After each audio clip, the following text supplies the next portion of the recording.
বিসমিল্লাহির রহমানির রহিম। আজকে এই দায় মুক্তি ৩৮তম অনুষ্ঠান, এই পর্ব যে সমস্ত নিহত পরিবার এবং আহতদের সাথে কথা হলো, এই বিএনপি, জামাত এবং খুনি ফ্যাসিবাদী ইউনূসের ক্ষমতা দখল এবং তার যারা ওই সমন্বয়ক, উপদেষ্টা, চেলাচামুন্ডা আছে, এদের নির্যাতনের যে চিহ্ন, যে ক্ষত সৃষ্টি করেছে সারা বাংলাদেশে। আওয়ামী লীগ, ছাত্রলীগ করাটাই যেন অপরাধ। কেন অপরাধ? আওয়ামী লীগ এই দেশ স্বাধীন করেছে। আমাদের মহান নেতা, সর্বকালের সর্বশ্রেষ্ঠ বাঙালি জাতির পিতা বঙ্গবন্ধু শেখ মুজিবুর রহমান বাঙালি জাতিকে একটি স্বতন্ত্র জাতি হিসেবে এবং বাংলাদেশ নামে একটি দেশ প্রতিষ্ঠা করবার জন্য আজীবন সংগ্রাম করেন। যে ১৯৪৮ সাল থেকে মাতৃভাষায় কথা বলার অধিকার আদায়ের আন্দোলন থেকে তিনি যে সংগ্রাম শুরু করেছিলেন, জেল, জুলুম, অত্যাচার, নির্যাতন সহ্য করে, এবং অগণিত আওয়ামী লীগের নেতা কর্মী, তাদের রক্ত এবং তাদের যে অবদান, এবং বঙ্গবন্ধু শেখ মুজিব নিজের জীবনে কিছু চাননি, বাংলার মানুষের মুক্তি চেয়েছিলেন, শোষিত বঞ্চিত মানুষকে একটা উন্নত জীবন দিতে চেয়েছিলেন, এবং সেই লক্ষ্য নিয়েই কিন্তু এই স্বাধীনতা অর্জন। লাখো শহীদের রক্তের বিনিময়ে আমরা যে স্বাধীনতা পেয়েছি, আজকে সেই স্বাধীনতাই নস্যাৎ করার চেষ্টা করা হচ্ছে। যে দেশটি একটা যুদ্ধ বিধ্বস্ত দেশকে মাত্র ৩ বছর ৭ মাসের মধ্যে স্বল্পোন্নত দেশে উন্নতি করে দিয়ে গিয়েছিলেন জাতির পিতা বঙ্গবন্ধু শেখ মুজিব। এরপর আওয়ামী লীগ সরকার প্রায় ২১ বছর পরে ক্ষমতা আসে। বাংলাদেশের মানুষ সরকারের সেবা পায়, দেশের উন্নয়ন শুরু হয়, দারিদ্র্য বিমোচন শুরু হয়। মাত্র ৫ বছর নির্বাচিত সরকার হিসেবে একমাত্র আওয়ামী লীগই সরকার গঠন করে অত্যন্ত শান্তিপূর্ণভাবে ক্ষমতা হস্তান্তর করে। এরপর আবার নেমে আসে অমানিসার অন্ধকার। সেই ২০০১ সাল থেকে ৬ সাল পর্যন্ত অমানবিক অত্যাচার, নির্যাতন করেছিল বিএনপি জামাত জোট ক্ষমতায় এসে, এবং তাদের দুর্নীতি, সন্ত্রাস, জঙ্গিবাদের কারণে বাংলাদেশে আসে এমার্জেন্সি। প্রথমে আমাকেই গ্রেপ্তার করে, খালেদা জি আমার বিরুদ্ধে প্রায় ১ ডজন মামলা দেয়। তারপরে এমার্জেন্সি সরকার, তারাও মামলা দেয়। কিন্তু আন্দোলনের ফলে এবং বিশ্ব চাপে এই সরকার, এই সরকারটা মোটামুটি যারা ছিল, রাষ্ট্রপতি বিএনপির, প্রধান উপদেষ্টা বিএনপির, সেনাপ্রধান বিএনপির, তারপর তারা বাধ্য হয় নির্বাচন দিতে। ২০০৮ সালে যে নির্বাচন হয়, সে নির্বাচনে আওয়ামী লীগ ২৫৯টা সিটে নির্বাচন করে, ৪১টা সিট আমরা শরিকদের দিয়ে দিই। আমরা প্রার্থী দেইনি সেখানে। ২৫৯ আসনে নির্বাচন করে আওয়ামী লীগ ৪৮% ভোট পায়, এবং ২৩০টা সিট আমরা পাই। পরবর্তীতে উপনির্বাচনে আরো ৩টা সিট, অর্থাৎ ২৩৩টা সিট। আর বিএনপি জামাত জোট ২০০৮ সালের নির্বাচনে ৩০০ সিটে নমিনেশন দেয়, ৩০০ সিটে ইলেকশন করে তারা ৩২% ভোট পায়। ৩২% ভোট এবং ২৯টা সিট, বা ইলেকশনে একটা ৩০টা সিট মাত্র পেয়েছিল। বাংলাদেশের মানুষের যা আস্থা, বিশ্বাস আওয়ামী লীগের উপর, এটা সেই নির্বাচনেই খুব স্পষ্টভাবে প্রতীয়মান হয়। কারণ এই আওয়ামী লীগ জাতির পিতা বঙ্গবন্ধু শেখ মুজিবুর রহমান নিজের হাতে গড়ে তুলেছিলেন, এবং এই আওয়ামী লীগকে নিয়েই তিনি বাংলাদেশের মানুষকে ঐক্যবদ্ধ করে আমাদের স্বাধীনতা এনে দেন। এবং স্বাধীনতার পর মাত্র ৩ বছর ৭ মাস তিনি হাতে সময় পেয়েছিলেন। কিন্তু আমাদের দুর্ভাগ্য, যখনই বাংলাদেশ এগিয়ে যাচ্ছিল অর্থনৈতিকভাবে, প্রবৃদ্ধি নয় ভাগের উপরে উঠেছিল, বাংলাদেশ যখন বিশ্বব্যাপী স্বীকৃতি পায় এবং জাতিসংঘ কর্তৃক স্বল্পোন্নত দেশের মর্যাদা পায়, তখনই ১৯৭৫ সালে ১৫ই আগস্ট জাতির পিতা বঙ্গবন্ধু শেখ মুজিবুর রহমানকে নির্মমভাবে হত্যা করে। ওই ৩২ নম্বরে যে বাড়িটি আমরা বঙ্গবন্ধু স্মৃতি জাদুঘর করেছিলাম, ওই বাড়িটিই ছিল আমাদের সকল আন্দোলন সংগ্রামের সূতিকাগার। ওই বাড়ি থেকেই জাতির পিতা বঙ্গবন্ধু শেখ মুজিবুর রহমান স্বাধীনতার ঘোষণা দিয়েছিলেন। আর বাংলাদেশের রাষ্ট্রপতি হওয়া সত্ত্বেও তিনি ওই বাড়িতেই থাকতেন। আর সেই বাড়িতেই বঙ্গবন্ধু শেখ মুজিবকে নির্মমভাবে হত্যা করে। একই সাথে হত্যা করে আমার মাকে। আমার ৩ ভাই। ৩ জনই তো আমার থেকে ছোট। মুক্তিযোদ্ধা কামাল, মুক্তিযুদ্ধে জামাল এবং ছোট্ট ভাই মাত্র ১০ বছরের রাসেলকে। কামাল জামালের নবপরিণীতা বধূ সুলতানা এবং রচি জামালকে। আমার একমাত্র চাচা শেখ আবু নাসেরকে হত্যা করে। রাষ্ট্রপতি, military secretary brigadier Jamil Uddin এবং পুলিশ অফিসার সিদ্দিকুর রহমানকে হত্যা করে। একই দিনে আমার মেজো ফুপুর বাড়িতে আক্রমণ করে শেখ ফজলুল হক মনি তার অন্তঃসত্ত্বা স্ত্রীকে এবং সেজো ফুপুর বাড়িতে আক্রমণ করে আব্দুর রাব সানিয়াবাগ মুক্তিযোদ্ধা সংগঠক।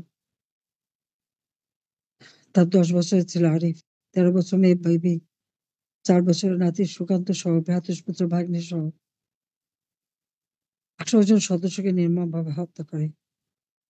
১৫ই আগস্টে যারা শাহাদাত বরণ করেছেন, আমি তাদের আত্মার মাগফিরাত কামনা করি। বাংলাদেশের স্বাধীনতা অর্জন বঙ্গবন্ধু ডাক দিয়েছিলেন, যার যা কিছু আছে তাই নিয়ে শত্রু মোকাবেলা করো। বাংলাদেশের মানুষ কিন্তু তাই করেছিল।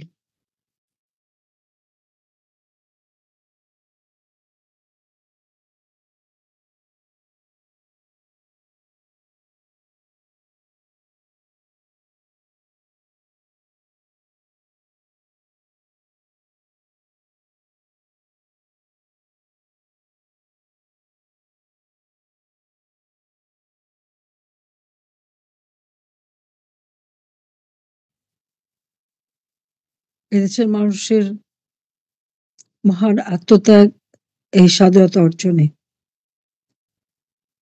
স্বাধীনতার পর বঙ্গবন্ধু একটি সংবিধান উপহার দেন। সেই সংবিধানের ভিত্তিতে একটি নির্বাচনও হয় ১৯৭৩ সালে। তখন দল বলতে আওয়ামী লীগই ছিল। আর অন্য কয়েকটা ছোট, ছোট দল। একটা প্রগতিশীল দল। এবং ছাত্রলীগ ভেঙে আরেকটি দল হয়।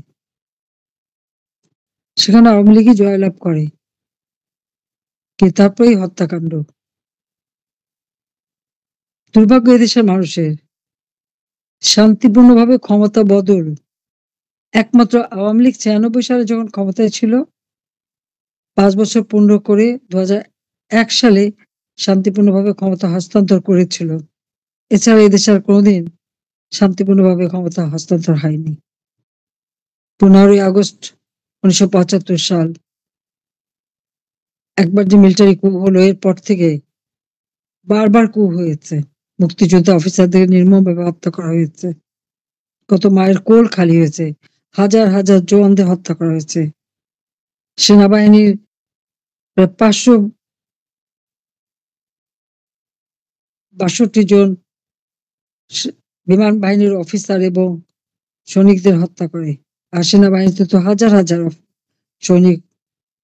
তাদের আত্মস্বজনরা তাদের লাশও পায়নি অনেকে। সব লাশ গুম করে। আওয়ামী লীগ আসার পরে দেশের মানুষের শান্তি ফিরে আসে। গণতান্ত্রিক অধিকার ফিরে পায়।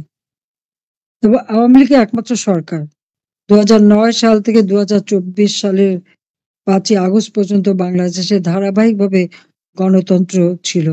মানুষের অধিকার ছিল। কথা বলার স্বাধীনতা ছিল। বাক স্বাধীনতা, ব্যক্তি স্বাধীনতা ছিল। কিন্তু আওয়ামী লীগ কখনো জনগণের ভোটে নির্বাচিত ছাড়া অন্য কোনো ভিন্ন পথে বা পিছনের দরজা দিয়ে ক্ষমতায় আসে নাই। কিন্তু বারবার আওয়ামী লীগের উপর আঘাত হেনেছে তারাই, যারা ওই পিছনের দরজা দিয়েই ক্ষমতায় এসেছে এবং ক্ষমতায় এসে সবার আগে আওয়ামী লীগের উপরেই আঘাত এনেছে। আর এখন আমরা সেই একই অবস্থা দেখি। আজকে যে যারা শহীদ হয়েছে বা আহত, মৃত মনে করে ফেলে রেখে যে তারপর তারা বেঁচে গেছেন কোনমতে। তারপরও নির্যাতনের শেষ নেই। এবং প্রতিদিন আমার মনে হয় প্রতিটি জেলা উপজেলায় একই ঘটনা। আর আওয়ামী লীগ করলে মারতে হবে, ছাত্রলীগকে ব্যান করবে কিসের জন্য? কি অপরাধ করেছে? আজকে ছাত্রলীগের নামে যত বদনাম, যারা এই বদনামের কাজগুলি করেছিল তারা তো এখন ইউনূসের উপদেষ্টা, ইউনূসের সমন্বয়কারী, তার দল, এবং আবার একটা দলও বানিয়ে ফেলেছে তারা। এই এই যে এনসিপি নামে যে দলটা করেছে, এই দলের কত ছাত্র ছাত্রলীগে ছিল সেটা একবার খোঁজ করে দেখবেন সবাই। তাহলে ছাত্রলীগের যে উপর যে আজকে জুলুম অত্যাচার, আর তাদেরকে ব্যান করা হলো, তা সেই সময় যারা ছাত্রলীগের ছিল তারা এখন এনসিপি দল করে বা ওই অবৈধভাবে ক্ষমতা দখলকারী ইউনূসের উপদেষ্টা হয় কিভাবে? তাদেরকেও তো ব্যান করা দরকার। কারণ অপরাধগুলি তো তারাই করেছে। তারা করে বদনামটা ছাত্রলীগের ঘাড়ে রেখে তারা ঠিকই কেটে পড়েছে। কারণ তারা তো বেচা খেয়েছিল। ওই ডিপ এস্টেট, আমেরিকার, তাদের টাকা, ইউএস এইড এর টাকা, সোরস যে ইহুদি ধনকুবের, তাদের টাকা, এবং ইউনূসের গ্রামীণ ব্যাংক এবং গ্রামীণ টেলিকমিউনিকেশন থেকে যত টাকা সে গ্রামীণ ব্যাংকের এমডি হিসেবে পাচার করেছে, শত শত কোটি টাকা, সে মালিক হয় কিভাবে? সেই টাকা ব্যবহার করে, মানুষকে বিভ্রান্ত করে, অপপ্রচার করে, ক্ষমতা দখল করে এখন নির্যাতন চালাচ্ছে। তাহলে ছাত্রলীগের যদি দোষ হয়, তা এই এনসিপি নামে পার্টিতে যারা যারা ছাত্রলীগ করেছিল তারাও দোষী। তাদেরকেও শাস্তি দিতে হবে। আর আওয়ামী লীগ, হ্যাঁ, বারবার আওয়ামী লীগের উপরে আঘাত এসেছে। আইয়ুব খান, ইয়াহিয়া খান, জিয়াউর রহমান, এরশাদ, খালেদা জিয়া, কারা না অত্যাচার করেছে। কিন্তু আওয়ামী লীগকে ধ্বংস করা যায় না, ধ্বংস করতে পারবে না। কারণ আওয়ামী লীগের একমাত্র রাজনৈতিক দল মাটি মানুষের থেকে গড়ে উঠেছে জনগণের অধিকার আদায়ের আন্দোলন সংগ্রামের মধ্য দিয়ে। আওয়ামী লীগের শিকড় অনেক শক্ত। কাজেই যতই তারা স্বপ্ন দেখুক আওয়ামী লীগ নিঃশেষ হয়ে যাবে, আওয়ামী লীগ নিঃশেষ হয়ে যায় না, যাবে না। আওয়ামী লীগ আবার ঘুরে দাঁড়াবেই। প্রায় ৫ লক্ষের মতো মামলা। ৪-৫ লাখ তো কারাগারেই বন্দী করেছে। ঘুষ-টুস দিয়ে অনেক কষ্ট করে হয়তো কিছু জামিন পেয়েছে। কারাগারের ভিতরেও আমাদের নেতাকর্মীদের উপর অকথ্য অত্যাচার, নির্যাতন চালাচ্ছে। যারা মুক্তিযুদ্ধ করেছে, দেশ স্বাধীন করেছে, তাদের হাতে হ্যান্ডকাপ পরিয়ে আদালতে নিয়ে যায়। আদালতে নেওয়ার সময় তাদের উপরে হামলা করে। সেখানে কেউ রেহাই পায় না। আদালতের ভিতরেই হামলা করা হয়। এখানে আমার একটা প্রশ্ন আছে। আমি শুনলাম আমি আদালত অবমাননা করেছি বলে আমাকে শাস্তি দিয়েছে। মামলাটা কবে উঠলো কোর্টে? কে ছিল সেখানে? সেটা নিয়ে কি কোনো কথাবার্তা হয়েছে? কোনো আর্গুমেন্ট হয়েছে? কিছুই তো হয়নি। আমি বলেছি,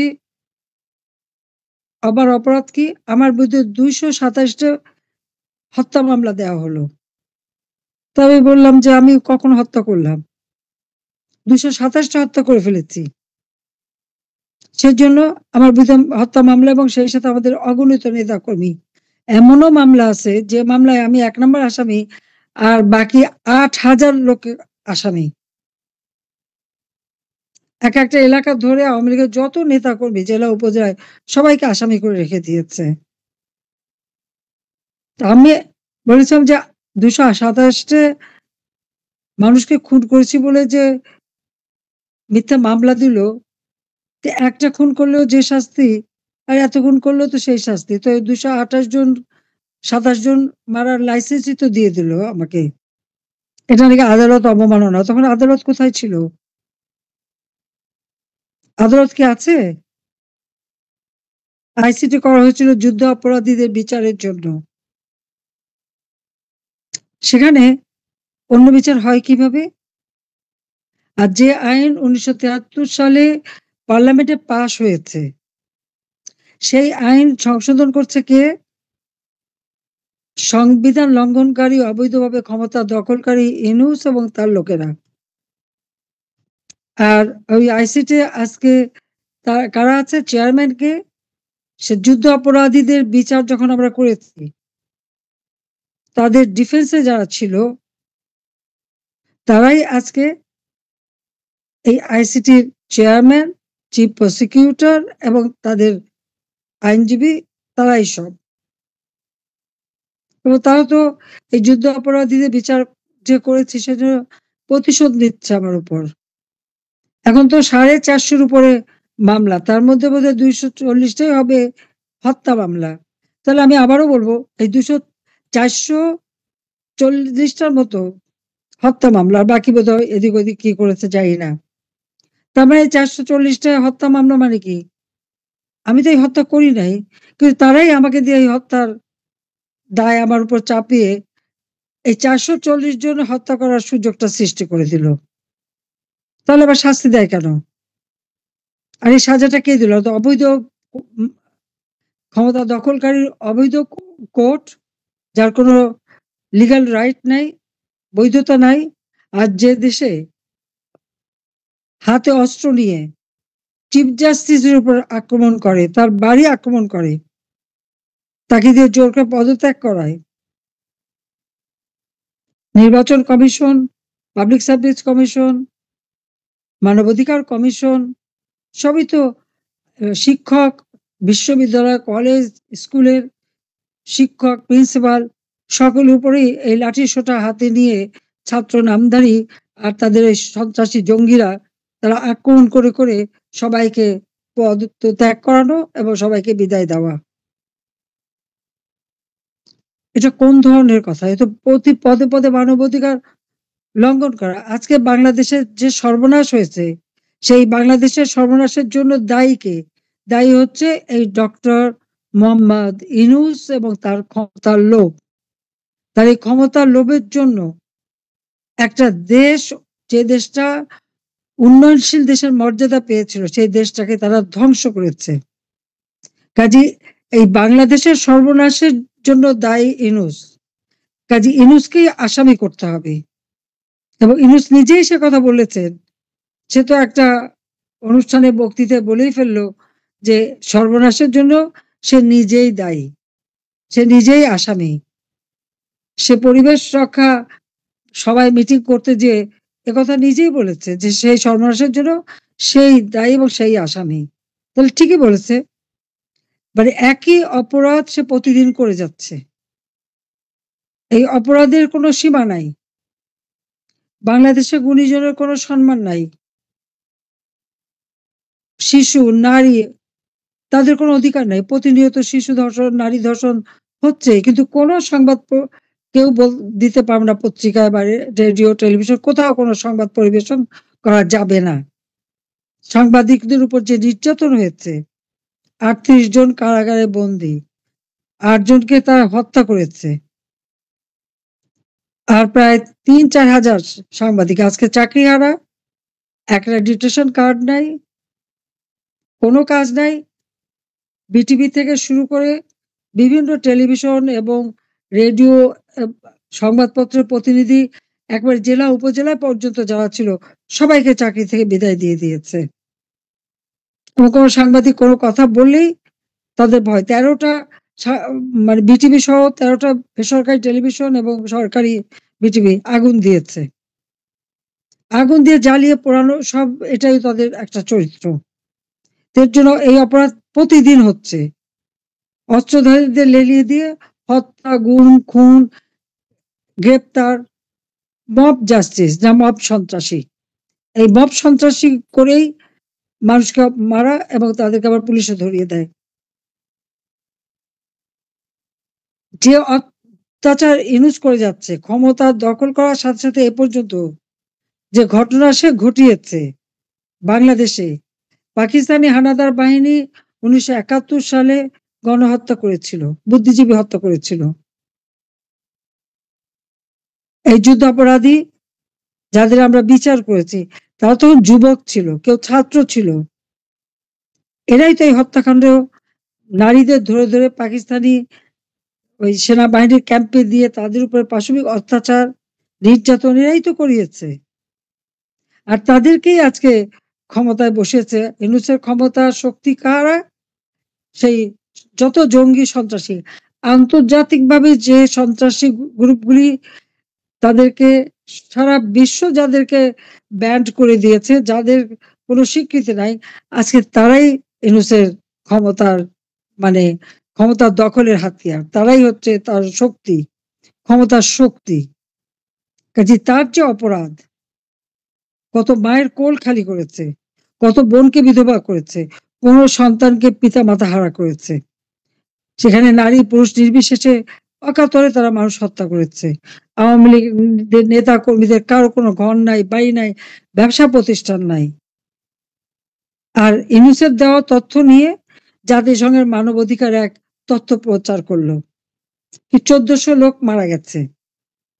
তারা ধারণা করেছে, তারা তদন্ত করেও দেখলো না।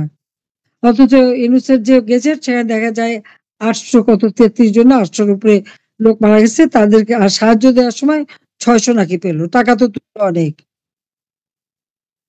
তাহলে বাকি কারা? যে প্রায় ১০০০-এর উপর আওয়ামী লীগের নেতা-কর্মীকে যে হত্যা করা হয়েছে। ১০০০-এর উপর পুলিশ হত্যা করা হয়েছে, আনসার হত্যা করা হয়েছে, তাদের লাশ গুম করা হয়েছে, সাংবাদিক হত্যা,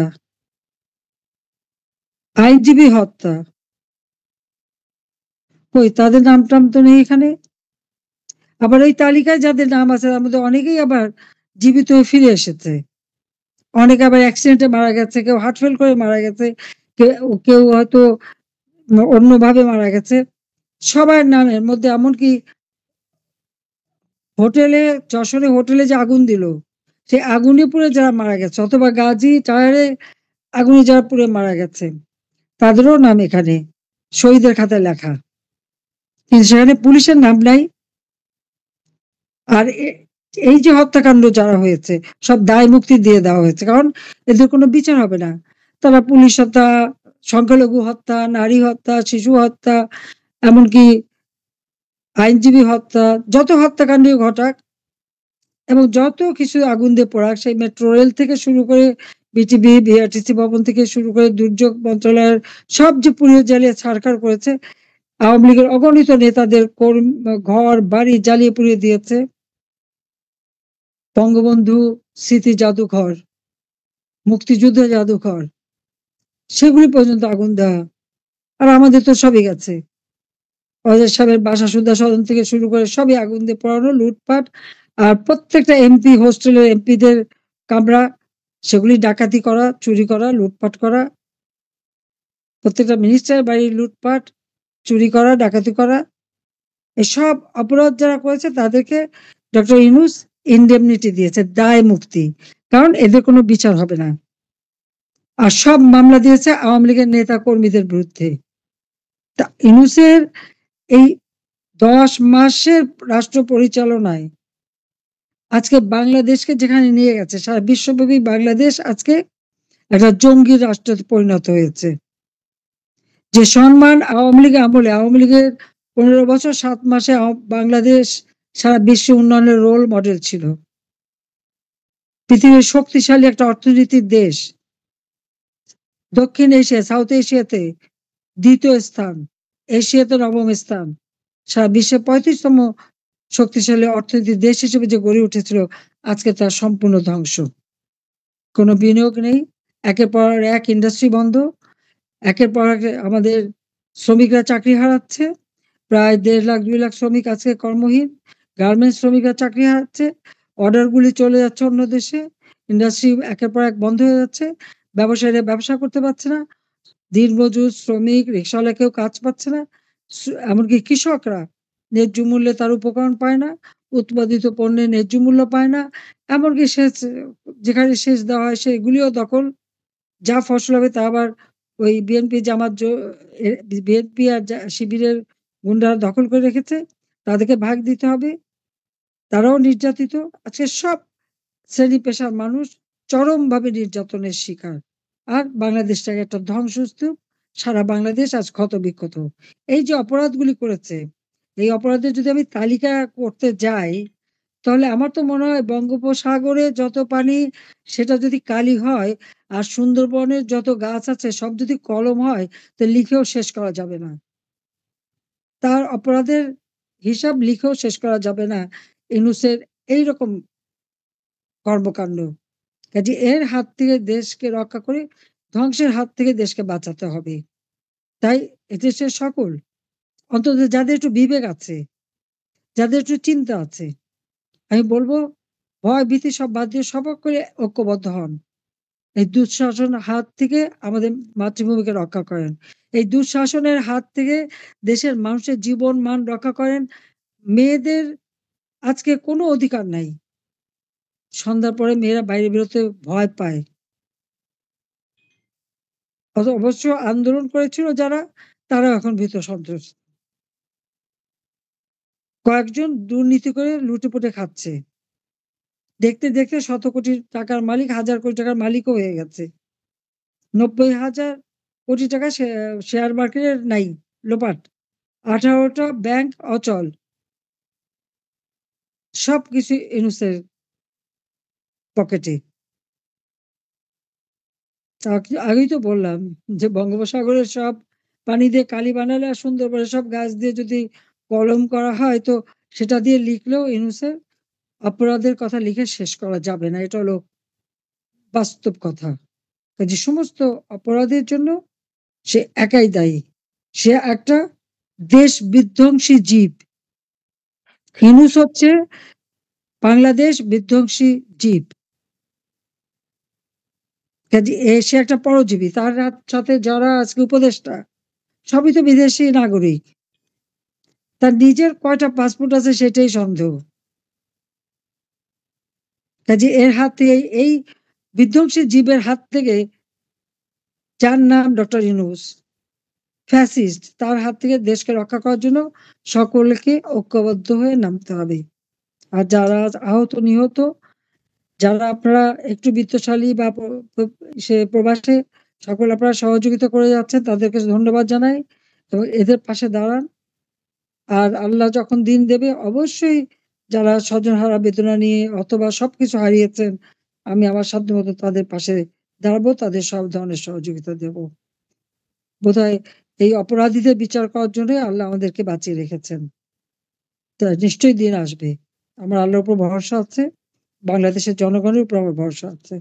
সবাই ভালো থাকে। খোদা হাফেজ। জয় বাংলা, জয় বঙ্গবন্ধু, বাংলাদেশ চিরজীবী হোক।